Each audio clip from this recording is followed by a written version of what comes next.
Hinarap ng Hokage team ang pangkat ng Uruha Oto sa ikatlong bahagi ng paligsaang Urabuto Satsugen. Unang nakipaglaban si Max na may kakaibang lakas at tiwala sa sarili. Subalit ang illusion technique na taglay ni Aki ang naglagay sa kanya sa bingit ng kamatayan. Mabuti na lamang bago maging huli ang lahat, nakawala si Max sa mapanganib na ilusyong dulot ng kapangyarihan ni Aki. Sa wakas ay nakapagtala rin na isang panalo si Max para sa kanyang pangkat. Sa pagkakataong ito, nanalo si Max. Paano kung kabaligtaran ang nangyari at hindi niya nalaman na ilusyon ng pala ang lahat? Maaaring nagluluksa na tayo ngayon dahil nawalan tayo ng isang kasama. Ikaw, Reka, ang sisisihin ng lahat. Anong sinabi mo? Idineklara na ang pagkapanalo ni Max. Subalit ang kapalit noon ay nagkaroon ng malaking pagtatalo sina Reka at Dylan. Mga mapaluksong dilag na may taglay na kamandag. Pwede ba tumigil na kayong dalawa?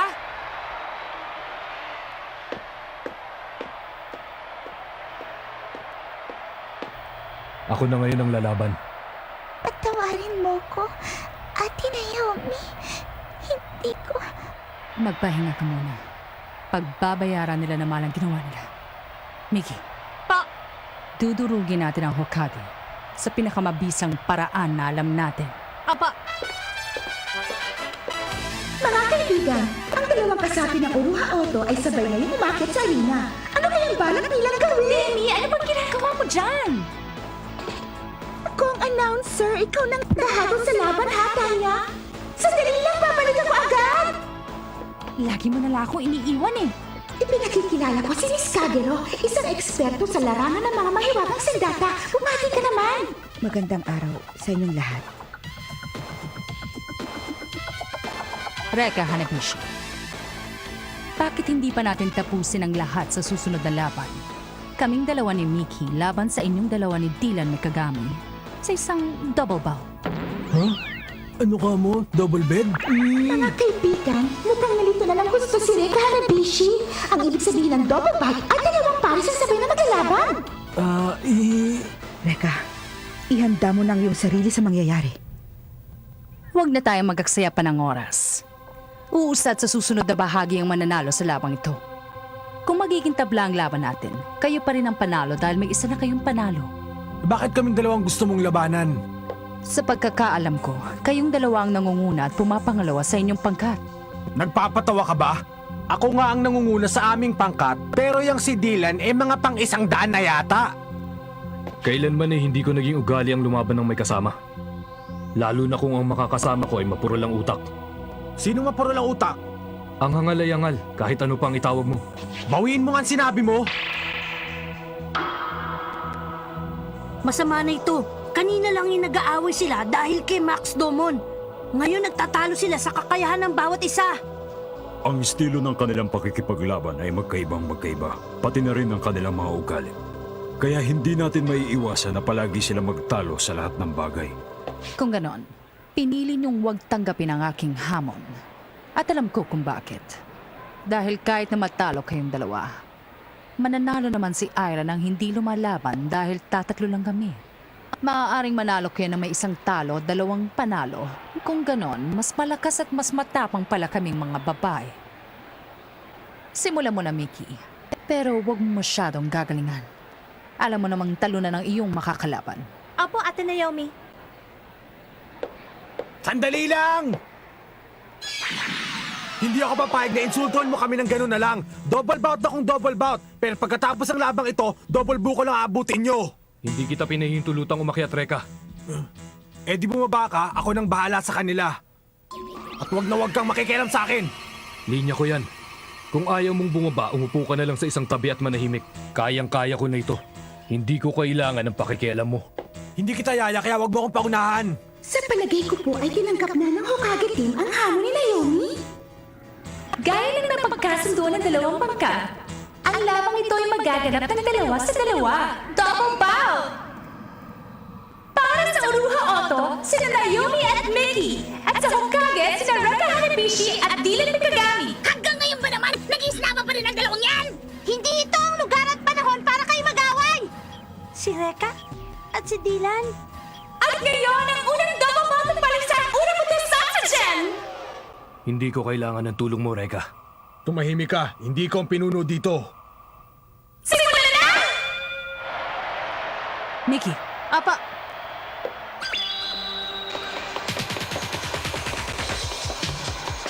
Ang bilis! Yan ang...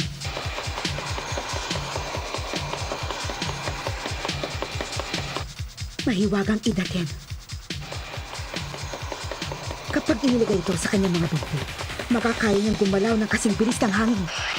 Hawak ko nga ang idaten at ako ang inyong makakalaban! Hello! Baka hindi mo alam kung gaano ako kalakas. Ah!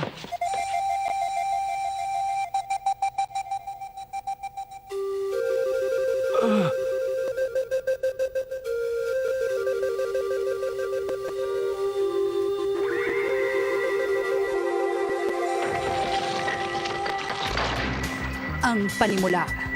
Pambungad sa impyerno!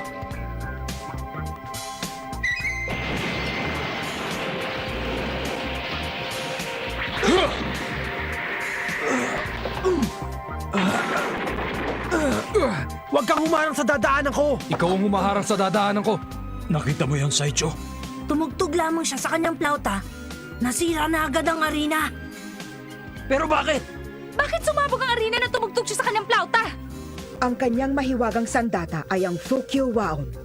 Ang bawat nota ng kanyang plauta ay lumilikha lamang ng pagyanig sa hangin. Ipinapako niyang mga pagyanig na ito sa taong nais niyang patamaan hanggang sa mawasak ang kalaban. Isang soundwave attack. Alam ko na kung bakit siya pinili ni Kurei. Nagagamit niya ng husto ang kanya sandata. Pinapayagan na kita ngayong umatras, Dylan. Kayang-kaya ko na itong dalawa. Ikaw na lang. Magtago ka na sa saya ng nanay mo. Saya!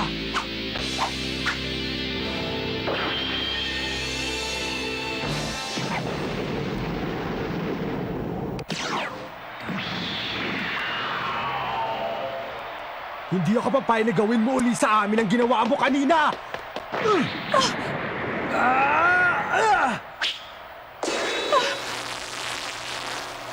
Mickey, Opo, Ate Naomi!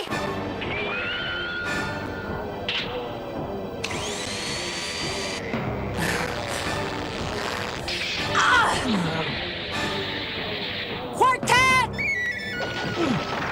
Sayang! Maganda ka pa naman! Kaya lang bulag ka! Mali ka, Max. Tignan mo yun! Yamabiko!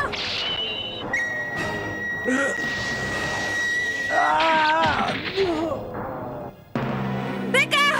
Paano nangyari yun? Yan ang mahiwagang Yamabiko. Isang salamin na kayang ibalik ang kahit na ano, kahit na sound waves. Dahil sa bilis ni Mickey, natatamaan ko ang aking kalaban. Kinagamit ko ang kanyang Yamabiko para sila tamaan. Yan ang dahilan kung bakit kahit kailan na hindi pa kami natatalo na magkasama. Babasagin ko sa salamin na yan! Hindi mo na magagamit yan. Talaga? Hello? Gumagwapo ka pala kapag nilalapitan ng gusto? Gusto mo ba ng isang halik? Huwag na lang kaya. Dahil lang sabi sa akin ni Ate Naomi, medyo magpapakipot daw muna ako sa lalaki.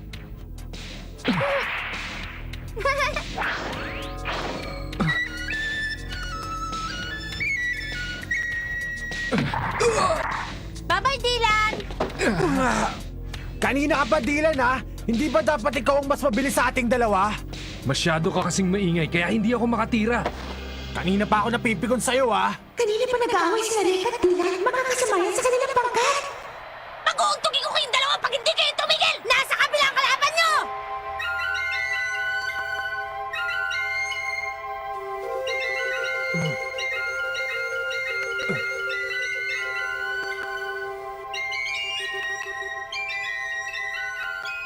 Kakaibang himig ngayon ang pinatutugtog niya. Maaaring ibang uri naman ang pag-atake. Rhapsody!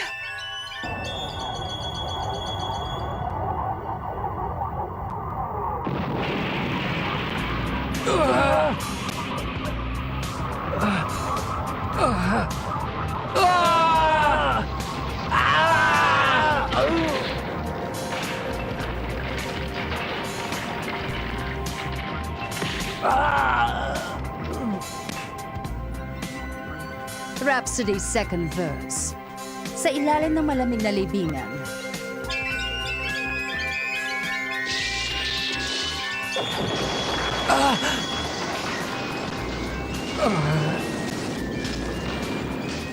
dito ang inyong magiging huling hantungan.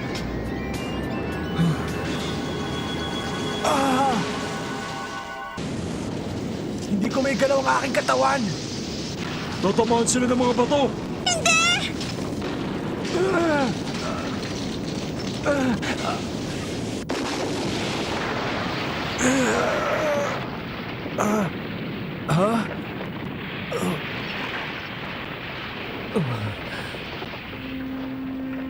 Biglang-bigla pang mga nangyari. Sa isang bigla pa naging maliliit na bato, mga higanting bato. Pero, paano nangyari yun?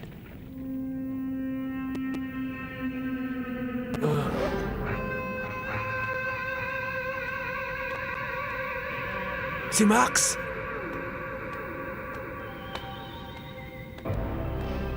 Ang binatang yun na nagligtas sa kanila.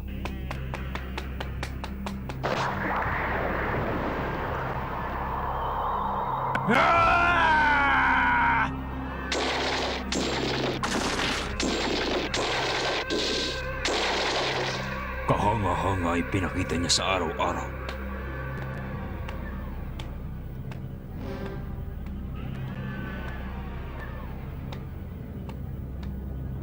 Max, maraming salamat sa pagligtas mo.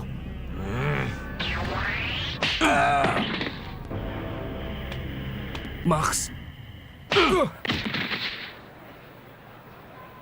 Nakakahiya. Anong sinabi mo? Huwag akong sisihin mo. Kung hindi dahil sa hambog na ito, madali ko nang matatalo ang kalaban eh. Teka, linya ko dapat yun ah. Hindi kayong dalawa. Ako ang nakakahiya! Pero Max, Ako ang dahilan kung bakit kayo nag-aaway ngayon. Ikaw, Dylan, gusto mong itigil ang laban ko dahil nagmamalasakit ka sa akin. At ikaw naman, Reka, gusto mo rin tapusin ko ang laban ko dahil nagmamalasakit ka rin sa akin. Ako ang dahilan kung bakit nangyayari ang kaguluhan ito. Kaya hiyang-hiya ako sa sarili ko. Patuloy akong lalakas at lalakas at lalakas pa. Ayoko nang may nag-aaway kung makakatagal pa ako sa laban. Maliwanag. Nakakaya ka talaga! Kung hindi dahil sa'yo, tapos lang laban! Malis ka na dyan! Stormo ka dyan! Dapat sa'yo madisqualify! Tama! Alis dyan! Tumahimik kayo! Wala akong pakialam kahit ano pa mangyari sa akin! Kahit na mapawalang bisa ang pagkapanalo ko, alam kong kayang-kaya nyo ipanalo ang labang ito para sa ating pangkat. pero Max, pinaghirapan mo ng gusto ang pagkapanalo mo ngayong araw na ito. Baliwala yun sa akin. Ang mahalaga, iisa ang ipinaglalaban nating lahat. Magtiwala tayo sa isa't isa. Yan ang magkakaibigan. Madrama din pala si Max. Salamat.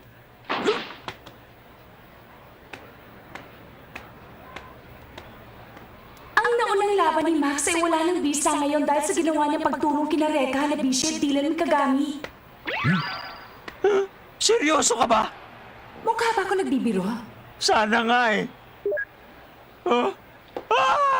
Ililigtas mo pa rin naman sila kahit na alam mo madidisqualify ka, hindi ba? Oo naman. Wala akong pakialam kahit na mabaliwala ang lahat ng pinaghirapan ko. At ngayon, magsisimula na muli ang laban. Sina Rek, Hanabishi at Dylan Mikagami ay nakabalik na ngayon sa arena. Subalit tagilid pa rin sila sa kanilang sitwasyon. Hindi na kayo ngayon maliligtas na inyong kaibigan. Dahil ako lang tatapos sa mga buhay ninyo! Hello? Quartet! Yamamiko!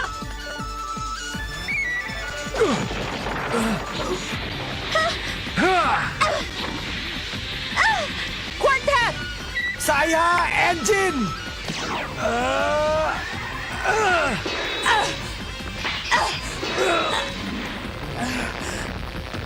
Ate Naomi! Ako lang ang harapin mo.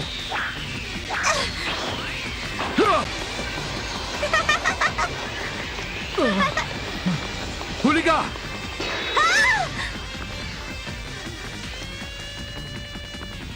Kanina lamang ay hindi magkasundo ang dalawang yan. Pero ang katotohanan, malaki ang respeto nila sa bawat isa. Mag-iingat ka, Reka. Ikaw rin, Dylan. Quartet! Yamamigo! Dylan!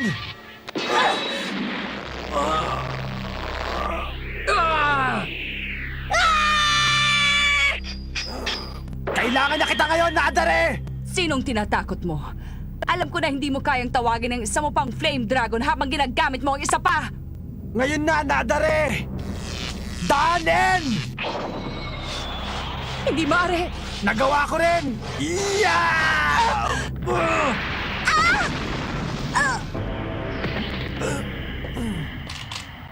Imposible yon! Hindi mo maaaring gamitin ng sabay ang iyong Flame Dragon! Reka,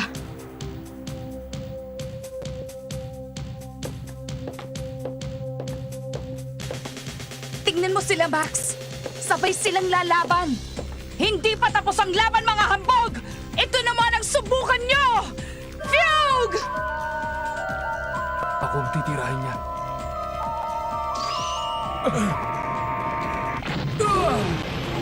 Reka! Ayos ka lang ba, Reka? Aray ko po.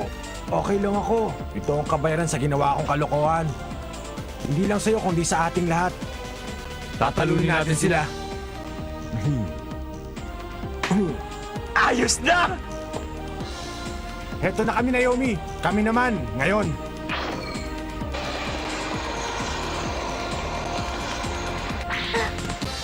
Huli ka! Mickey! Kung mabilis siya, kinakailangan lang namin maging mas mabilis sa kanya. Kailangan mo bang tumula para lang makapagpatawa? Mickey! Magbabayad kayo! Talon! Naiwasan nila. Rhapsody! Pero paano? Nakita na namin ang lahat ng kaya mong gawin. Kaya hindi na yun uubra sa amin. Ang panimula ay ang pambungad mong pag-atake. O ang tinatawag na focused wave attack. Ang Rhapsody ay isang uri ng bomba na kapag ginamit mo sa iyong kalaban, mawawasak ito at madudurog ng gusto. Ang Quartet ay ang kombinasyon ninyong dalawa ni Mickey. Samantalang ang Fugue ay isang nakakapagpasabog na ingay. Sabihin mo, may nakalimutan pa ba ako? Minsan lang. Minsan nyo lang nakita.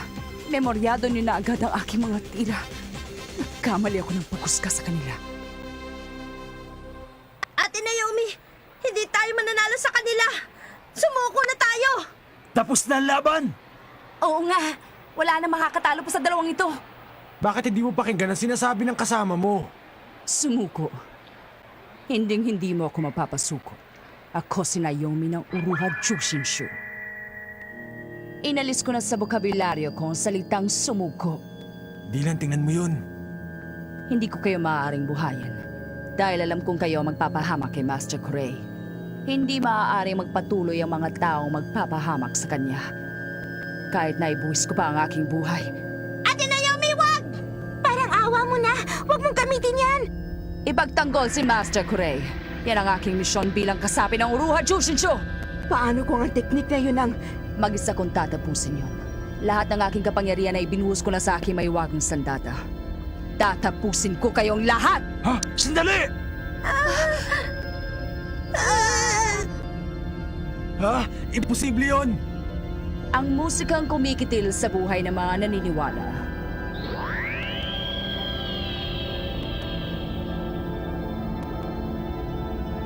Ang Requiem.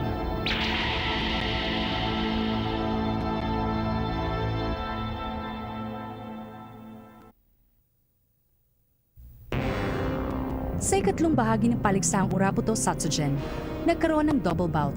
Sina Reka at Dylan laban kina Naomi at Mickey. Subalit mas madalas pang nagtatalo sina Reka at Dylan kaysa labanan sina Naomi at Mickey. Mabuti na lamang at ginising sila ni Max at pinaunawa sa kanila ang kahalagaan ng tunay na pagkakaibigan. Nilagay ko na ang lahat sa aking mahiwagang sandata. Tatapusin ko na kayong lahat! Ha? Imposible yun!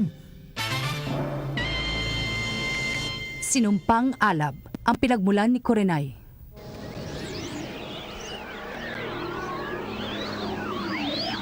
Narinig mo ba yung sinabi niya? Tatapusin niya raw tayong lahat. Hindi yata pwede yun. Ano pong masasabi niyo sa mga nangyayari, Miss Kagero? Ang kanyang Fukuwaon ay may kakayahang mag-ipon ng pambihirang dami ng lakas. At kapag pinakawalan na niya ito, maaaring ang buong lugar na ito ay sumabog.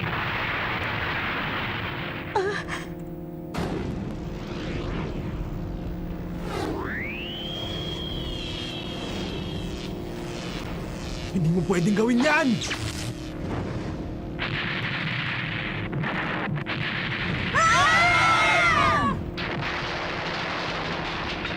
Master Kukay, ito na ba kinatatakutan nilang Rekiem? Hindi. Nagsisimula pa lamang siya mag-ipon ng lakas. Ang nakikita mo ngayon ay tagas lamang ng iniipon niyang lakas. Ano? Tagas pa lang to? Nakakatakot naman ang iniipon yung lakas. Hindi ko alam na pagkatapos pa ng laban ko matatapos ang aking buhay.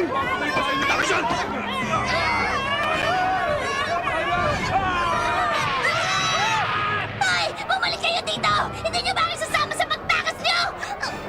Naman oh.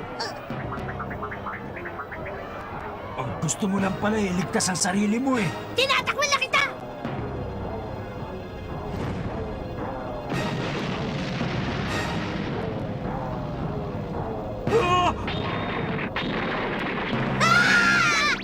Tama na, Ate Naomi! Parang awa mo na! Isang harang! Pero bakit? Kayong dalawa ay kailangan mabuhay. Hindi ako papayag! Sasama kami sa'yo kahit ano pang mangyari. Alisin mo na itong harang! Hindi maaari. Kailangan niyo mabuhay upang maprotektahan si Master Kurei. Ha? Kailangan niyong maunawaan na ang lahat na mangyayari ngayong araw na ito ay para sa kapakanan ni Master Kurei. Ate Naomi! Ate Naomi!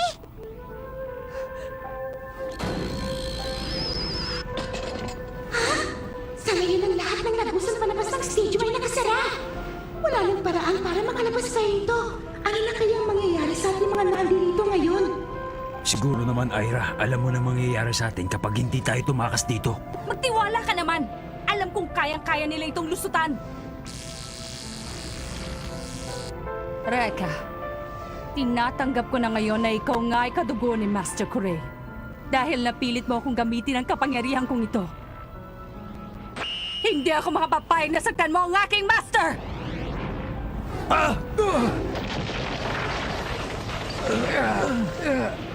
Pero bakit? Ano bang nakita mo sa talipandas na yun at gusto mo siyang protektahan? Marami na rin siyang taong sinaktan. Mas maraming buhay ang winasak at tinapos niya. Bakit gusto mo isakripisyo ang buhay mo sa taong hindi naman nagmamalasakit sa'yo? At bakit? Ano bang alam mo tungkol sa kanya? Ha? Hindi mo siya lubusang kilala. Ang panlabas na anyo lamang nakikita mo. Alam kong wala akong... Wala kang nalalaman tungkol sa kanya. Ang tungkol sa kanyang kabutihan, ang kanyang kalungkutan, at pagdurusa. 4 na taon na nakakaraan. Ulila na kaming lubos at walang bahay na matuluyan. Pero tinanggap kami ni Master Kurei sa kanyang tahanan ng walang pagdududa. Kami ang tumayong makakatulong niya sa kanyang malapalasyong tahanan. Huwag na kayong mahiya. Opo. Alam kong may mga illegal silang ginagawa. Pero yun din ang dahilan kaya malugod niya kaming tinanggap. Dahil hindi kami nakatali sa lipunan. Masaya kami sa kanyang tahanan. Dahil trinato niya kami na parang mga kapatid at hindi parang mga alipin. Noon pa man, hindi nagpapakita ng kanyang nararamdaman si Master Kurei. Maliban na lang kung kasama niya si Mistress Kurenai. Subalit, isang araw,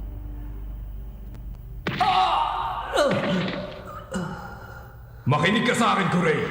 Ilang beses ko bang sasabihin sa'yo? Huwag mong bibigyan ng halaga ang iyong damdamin! Hindi para sa iyon! Tigilan mo na yan, Papa! Huwag mo na siyang saktan! Ama ko, maniwala ka sa sasabihin ko.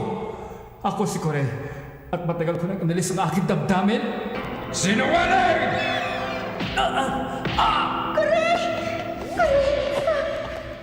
Akala mo ba ay hindi ko nalalaman? Ang babae ito ay minamahal mo! Huwag mo nang ipagkaila! Alam mo ba kung bakit ko hinayaang magpatuloy ka sa ginagawa mo ito? Bilang isang katibayan, gusto kong masukat kung hanggang saan ang hangganan ng iyong kawalan ng damdamin. Kaya sadya kong inampun si Kurinai. Matagal ko nang iwinaks ang aking damdamin. Sinungaling ka talaga! Tama na po. At kung sakaling magbago ang iyong isip, huwag kang mag-alala. Tutulungan ka pa rin ni Kurinai. Kaming dalawa magtuturo sa iyo ng katapatan sa parang ako lamang ang nakakaalam.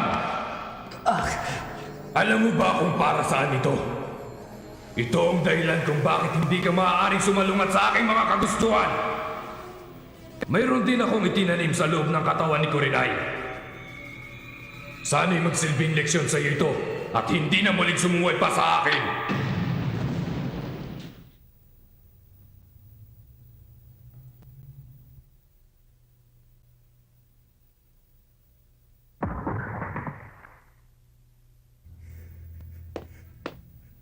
Kurinai!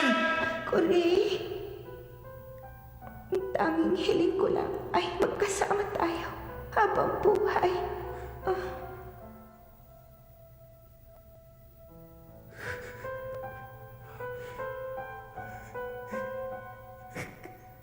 Kurinai! Makinig ka! Hanggat hindi mo iwinawaksi ang iyong damdamin at maging tapat kong alipin, matutulad sa kanya ang lahat ng iyong iibigin. Naiintindihan mo ba?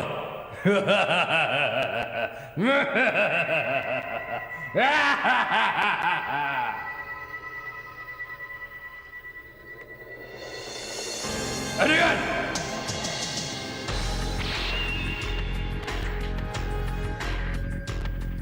Kurinai, tutuparin ko ang iyong hinihiling.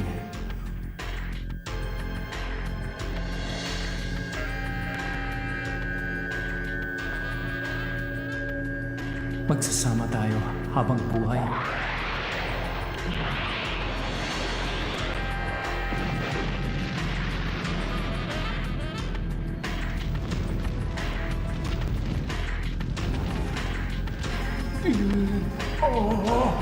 Binago niya ang bangkay upang kanya maging alam. Ganyan na pala kalakas si Kuray.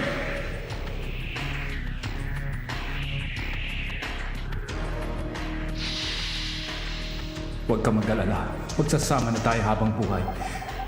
Yan ang tanda ng ating pagmamahalan.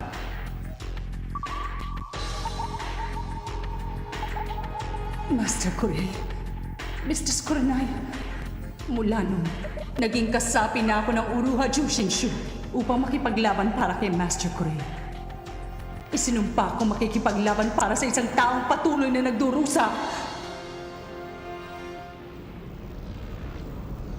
Hindi ko alam yun ah. May masama palang nangyari bago ako napunta kay Kuya Kuray. Ang sino mang magtangka sa buhay ni Master Kuray mawawasak. Tutuparin ko yan kahit na ibuwis ko pa ang aking buhay! Ate Naomi! Ate Naomi! Tama na! Para matigil na ito, kailangan kong wasakin ang kanyang mahiwagang sandata. Pero posible kang mabasa ko enerhiyang nakapaligid sa kanya. Sa palagay mo ba'y maililigtas mo siya at matatalo ng sabay? Nakapagpasya na siyang ibuwis ang kanyang buhay. Kailangan nating tapusin si Naomi. Dahil kung hindi, ang lahat ng taong narito ngayon ay mamamatay. Pero paano ang... Masyado ka naman yata nagpadala sa mga ikinuwento niya sa'yo kanina. Alalahanin mo na si Kuray ang nagtangka sa buhay ni Ana. At ang sino mang kumampi kay Kuray ay walang karapatang mabuhay! Huli na ang lahat! Natipon ko na ang lahat ng enerhiyang kailangan ko. Magdasal na kayo para sa inyong paglalakbay sa impyerno! Tumigil ka na! Nananawagan ako sa inyong kapangyarihan, Requiem! Dilubyo na!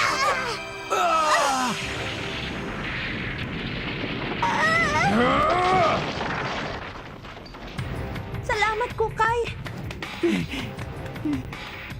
Huwag kang lalayo sa amin. Kami ang bahala sa'yo.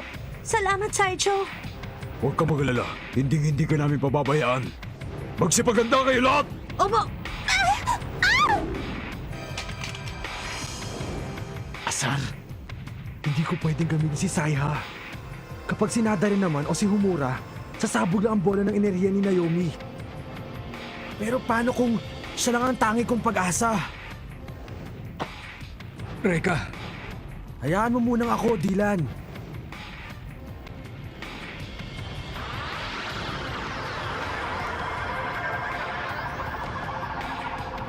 Sige na, lumabas ka na.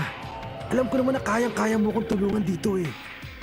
Huwag ka nang umarte dyan na parang hindi mo alam. Alam mong ikaw ang tinutukoy ko. Anong pwede mong...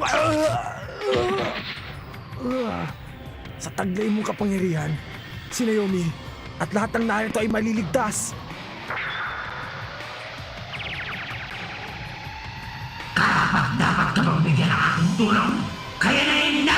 Nakikiusap ako! Ikaw na makakatulong sa amin! Reka! Umatras ka na!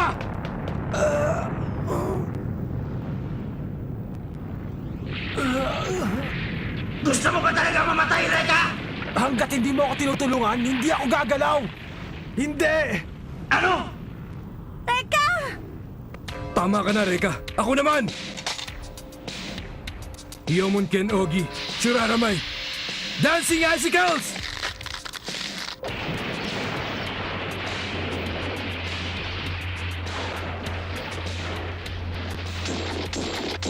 ano yun? Ibang klaseng kapangyarihan yun. Ang isa pang kapangyarihan ng Hyomon Ken, Dancing Icicles.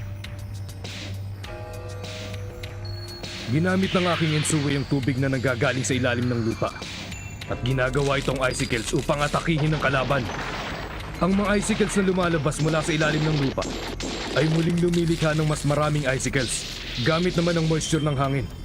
Hanggat hindi natatalo ang kalaban, patuloy na magliliparan ng aking mga icicles na para bang sumasayaw. Kaya tinawag itong Dancing Icicles. Huwag mo siyang titigilan, pare! Hayaan mo, hindi ko na siya titigilan. Walang makapipigil sa akin! Tago na kayong lahat! Ensue!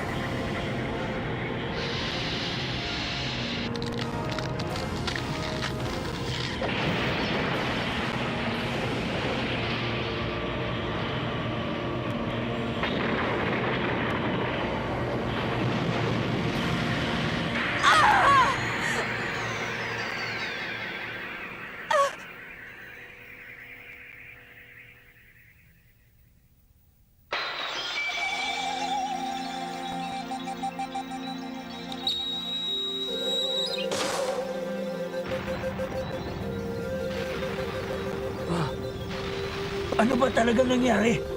Sinira ng Ensue ni Dylan ang mahiwagang Fukiwao ni Naomi. Ipagpapaliban muna natin ang requiem na ito. Patawarin mo ko, Master Kurei. Hindi ko sila madadala hanggang sa aking kamatayan. Si Naomi!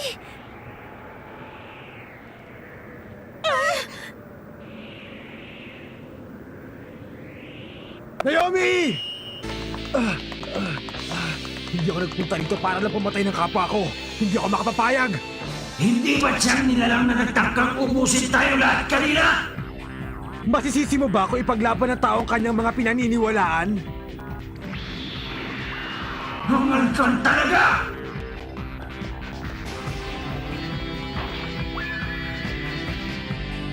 Rinon! Ikalimang dragon! Madoka! Iba na namang dragon yan!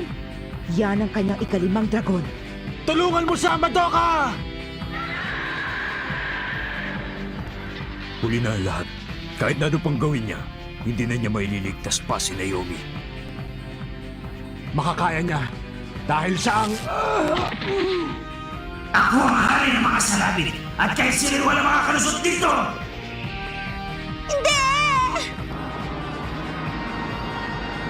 Ate Naomi! Ate!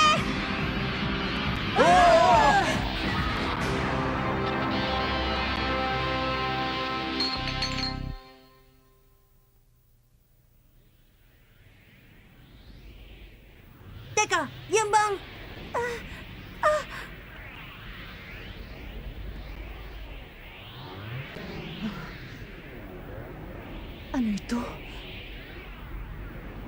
Nailigtas din ni Madoka! Sabi ko naman sa'yo, walang sino ba na nakakalusot sa akin sa langit! Maraming salamat, Madoka. Yan ang makapagpapatunay na hangal kang talaga. Pati kalaban mo gusto mo rin buhayin. Pati sina Sayha at Nadare ay hangal na rin dahil tinutulungan kanila. At dahil naawa ko sa isang hangal, pinuunakan ko ang iyong hinaing sa akin. Siguro, tawagin mo na rin ako hangal mula ngayon. Hanggang sa muli natin pagkikita. Sige. Maraming salamat sa iyo, Madoka. Madoka pala ang pangalan ng bagong Flame Dragon ni Reka, Master. Dinipensa nito ang mga pag-ataking ginawa ng Insui. Lumikha siya ng isang napakalakas na barrier. 5 dragon. Si Sayha, Nadare, Homura, Setsuna, at ngayon si Madoka. 5 dragon na ngayon ang kayang tawagin ni Reka. 3 na lang ang natitira. Hoy!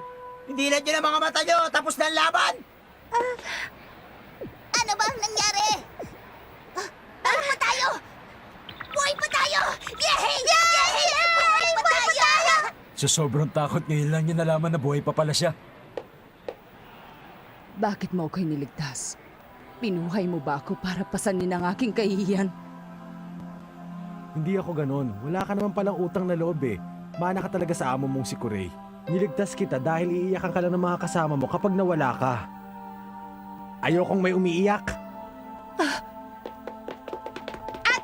Ate Naomi! Miki? Aki? Salamat na lang at buhay ka. Salamat! Salamat! Tama na yan. Tahan na kayo sa pag-iyak.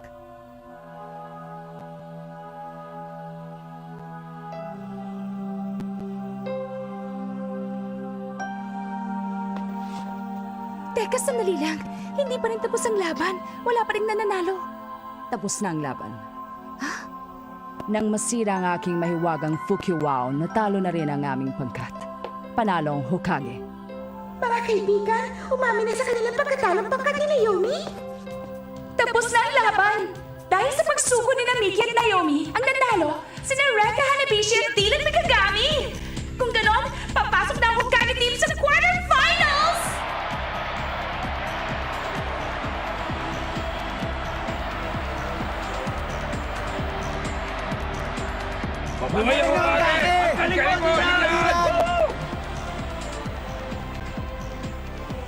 Reka, sinumpa ko ang aking katapatan sa pamunuan ni Master Kurei habang ako'y nabubuhay.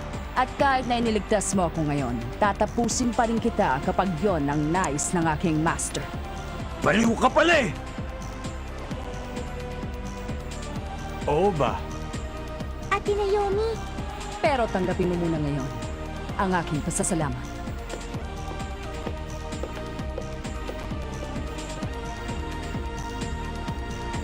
Panalo na tayo, mga kasama!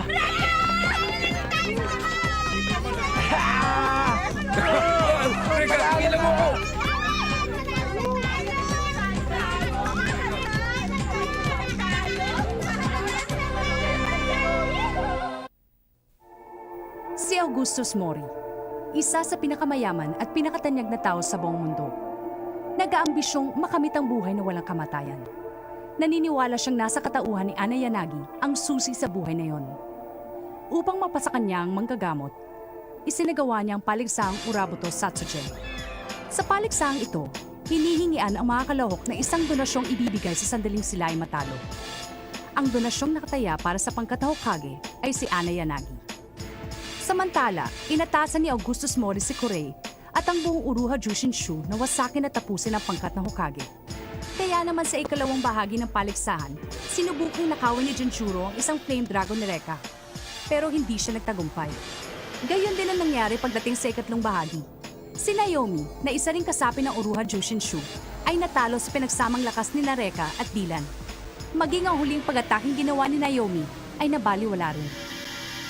Sa di inaasahang pagkakataon, ang buong Hokage team ay umusad na patungo sa quarterfinals sa paligsahan. Labanan ng takot sa kalabang hindi nakikita. Nasa quarterfinals na tayo! 3 laban na lang at tayo nang tatanghaling kampiyon. Hindi tayo dapat matalo. 2 laban na lang ang kailangan natin. 2 na lang? Umatras ang circus team na dapat sana'y makakalaban natin.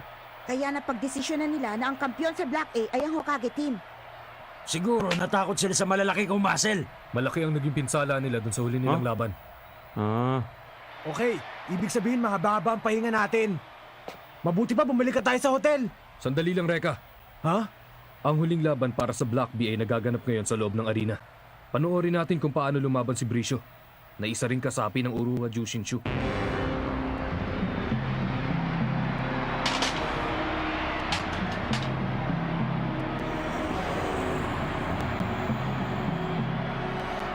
Dito ka ngayon maninibing ang mga kaluluwa ng Hormashi na maghahatid sa iyo sa iyong huling hantungan.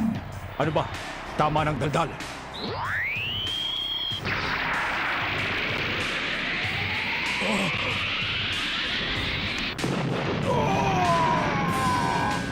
Si Brisho!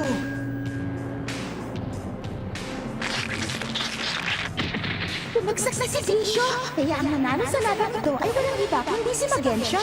Uusap na ngayon papunta sa semifinals ang nagkampiyon sa Black B at pangkatang Uruhama. Hindi ako makapaniwala. Natalo na lamang ng garong kadali si Brisho. Labo. Akala ko swerte na tayo. Yung pala mapapabilis lang ang laban natin sa kanila. Sila ba ang susunod nating makakalaban? Dapat nating sinusoy ng bawat laban. Hokage, ako si Magensha. Kasama ko ang aking kapatid na si Gashikura at ang kanyang pangkatang Uruhama. Sa wakas, may makakatalo na rin sa Hokage. Mawawala na ang sagabal sa aking mga balak. Huwag mo akong biguin, Magensha. Dalhin mo sa aking harapan ang kanilang manggagamot, si Binibining Ana Yanagi. Maasahan mo, Ginoong Mori. Hindi ka namin bibiguin. Matutuloy ang iyong mga balak.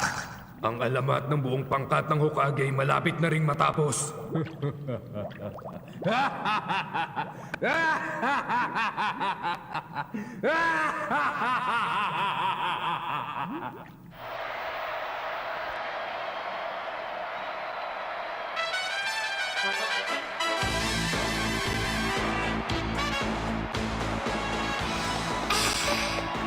Kumusta kayong lahat? Ako si Leica, ang magiging tagahatol para sa lamang ito! Narito tayo ngayon sa semifinals ng paliksaang Urabuto Sasugen. Ang buong pangkat na Hokage ay nasa loob na po ng arena. Sino mag-aakala na ang mga batang ito ay makakarating sa semifinals? Noong una ay walang naniniwala sa kanilang mga kakayahan. Subalit ngayon ay biglang-bibig na sila ng lahat at tumadami na rin ang kanilang mga tagahanga.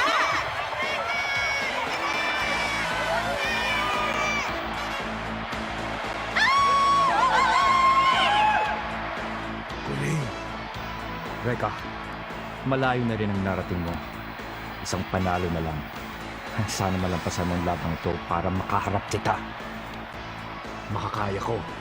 Tayong maghaharap sa huling bahagi ng paligsahan. Sinisiguro ko yan. Ipinakikilala ko sa inyo ngayon ang pangkat ng Uruhama!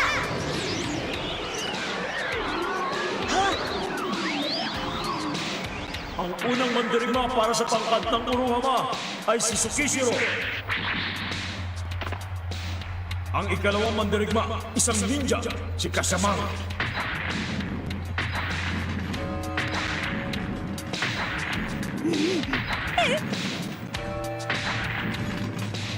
Ang vice-kapitan, si Gasakura.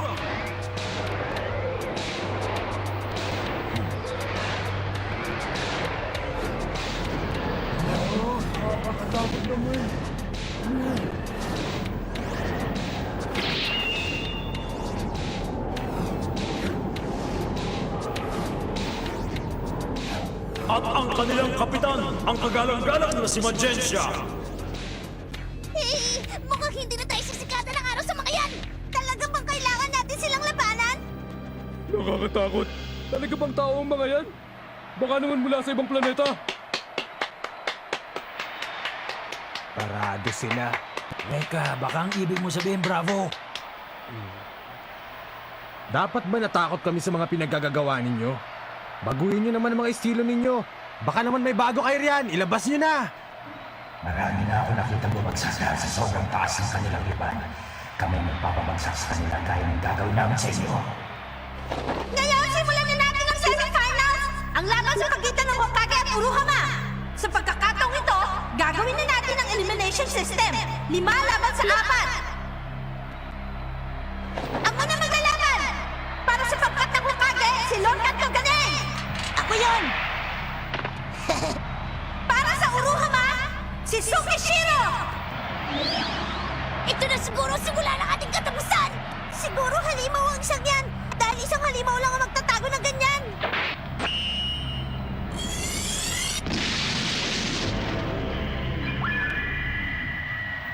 Hi! Ito po ang unang pagkakataon na nagpakita ng kanyang mukha si Tsukishiro para pala siyang kandidato sa Ginoong Modelo! Yan yung type kong lalaki. Ikaw naman, Tanya, ang tipo kong babae. Gusto mo matipos? Masyado siyang gwapo para sa akin.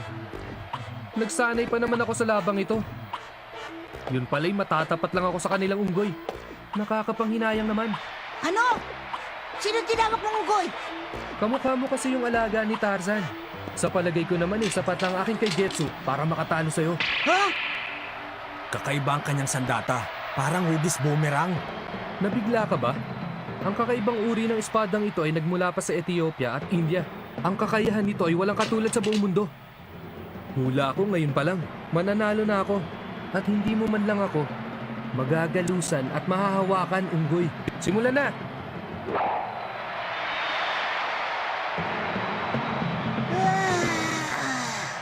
Tapos ka na bang magtalumpati?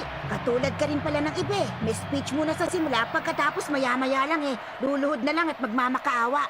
Pwe! Anong sinabi mo? Ngayon, para sa unang round, simulan na!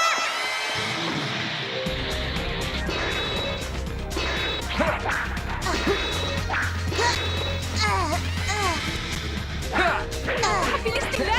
Hindi ko nga masundan ang mga nangyayari. Ako nga rin eh!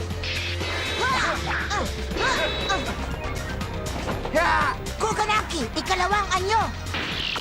Rio!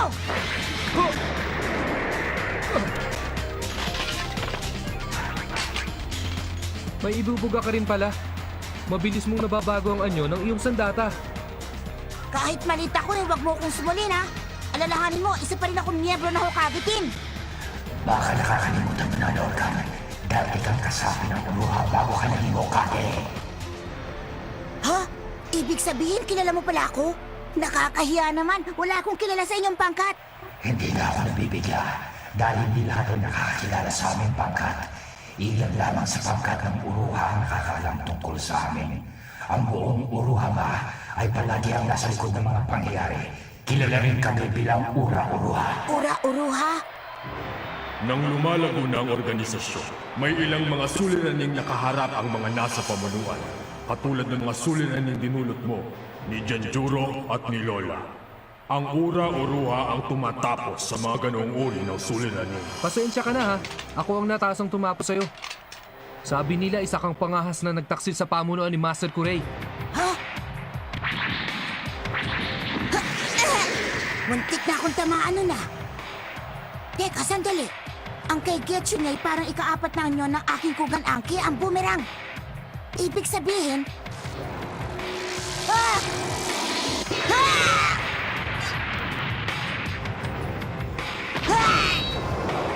Ha? Lorcan!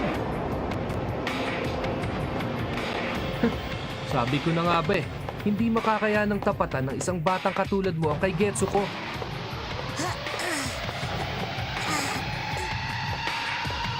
Delikado ako sa taong ito.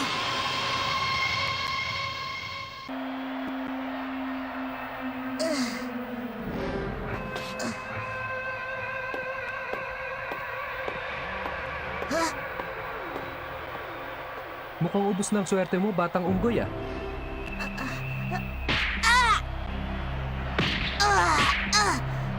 Anong pakiramdam ngayon ng isang taksil? Kailangang tapusin na kita!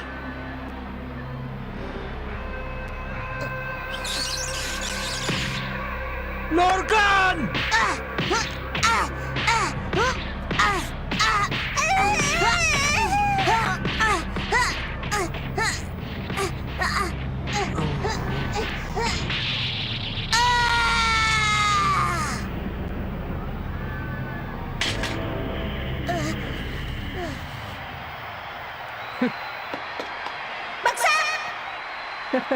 Alam mo ba kung bakit sinabi kong mananalo ako at hindi naman lang magagalusan?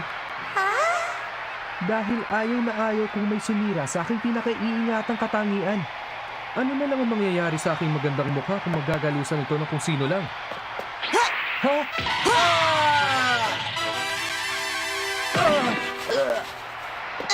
Ano? Masakit ba? Hindi mo ako pwedeng tratuhin na parang basura. Hindi ako patatalo sa'yo.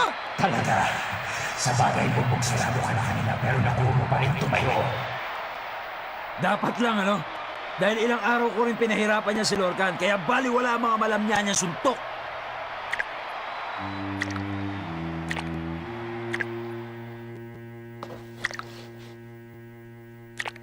Talagang ginagalit mo ako. Bakit mo nagawang dungisan ng maganda kong muka? Ayoko nang makipaglaro sa'yo. Oboro!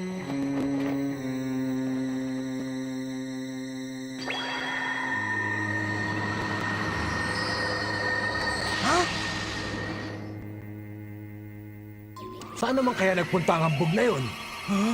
Si Tsukishiro, pagkatapos umagawa yung tela, biglang nawala. Ang telang yon ay tinatawag na oboro. Oboro? Pinakamadilim ang gabi kapag ang buwan ay nagtatago sa likod ng ulap. Tulad ng oboro na kinukubli ang kanyang Panginoon. Nasaan ka na, Tsukishiro? Magpakita ka!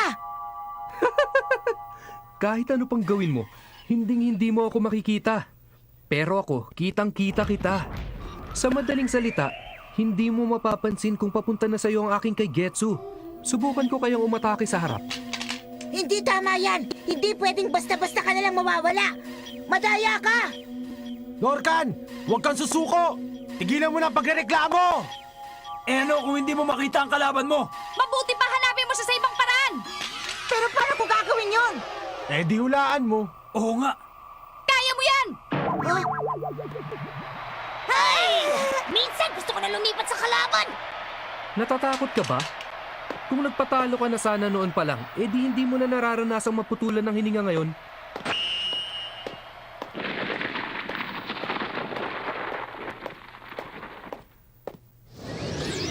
Eto na!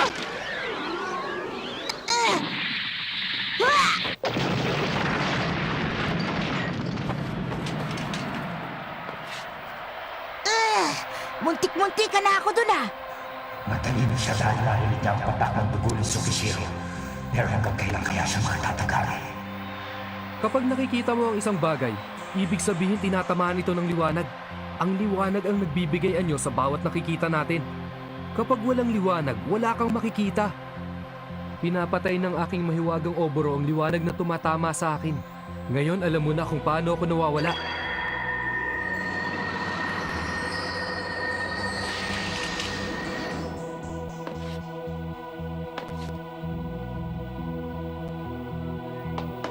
Lumabas ka dyan! Lumaban ka sa akin ng parehas! Masama ito. Pinanghihinaan na siya ng loob. Huwag kang basta takbo na lang ng takbo, Lorcan! Mauubos lang ang lakas mo sa ginagawa mong yan! Pero di ko na alam kung anong gagawin ko! Huh?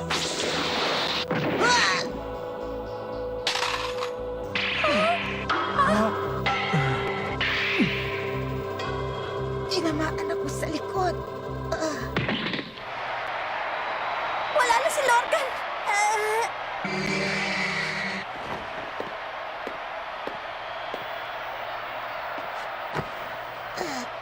Akala ko pa naman matalino ka. Hindi mo pala alam ang kwento tungkol sa tanyag na Invisible Man. Ang bida sa kwentong yun ay nakabalot ng benda ang katawan para lamang siya makita. Kaya nagpauso ako ng tinatawag na mamilok. Siguradong ito na ang susunod na mauusa sa mga kabataan ngayon. Pero wala kang alam sa fashion kaya hindi mo ako maintindihan. Hindi na dapat magtagal ang mga baduy na katulad mo.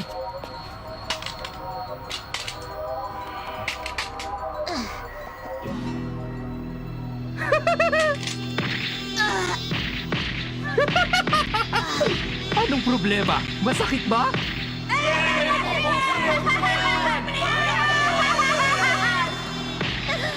Tigilan mo na siya!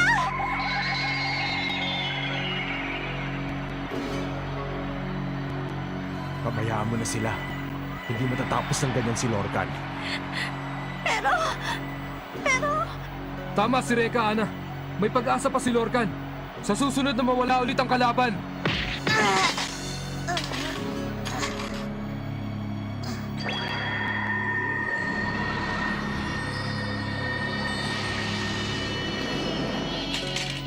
Sa susunod na mawala siya ulit.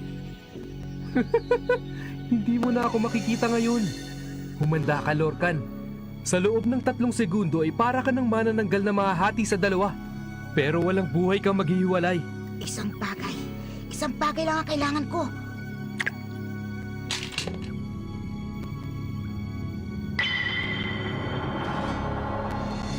Ah!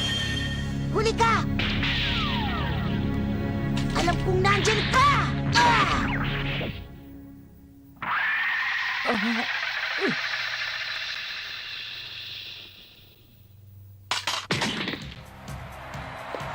Akala mo lang na hindi kita nakikita.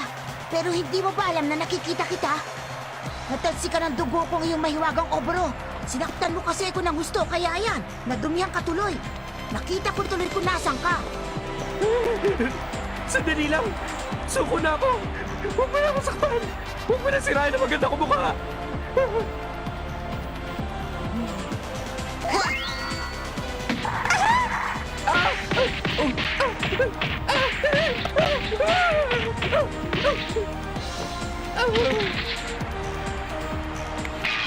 Hindi mananalo sa akin ang mga lamyang katulad niya.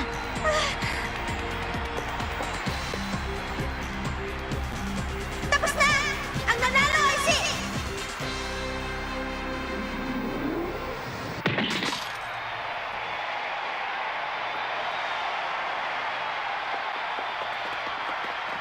Kaya mo yan, Lorcan! Lorcan! Huwag kayong mag-alala sa akin. Magpapahinga lang ako sandali.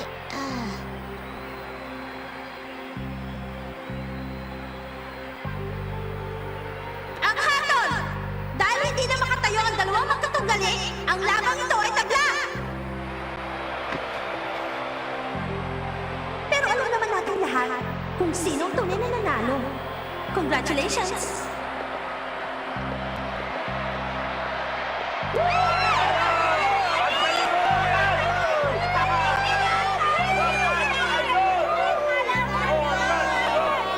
Huwag kang mag-alala, Lorcan. Mananalo kami bago ka pa magising. Tayong uusad sa finals.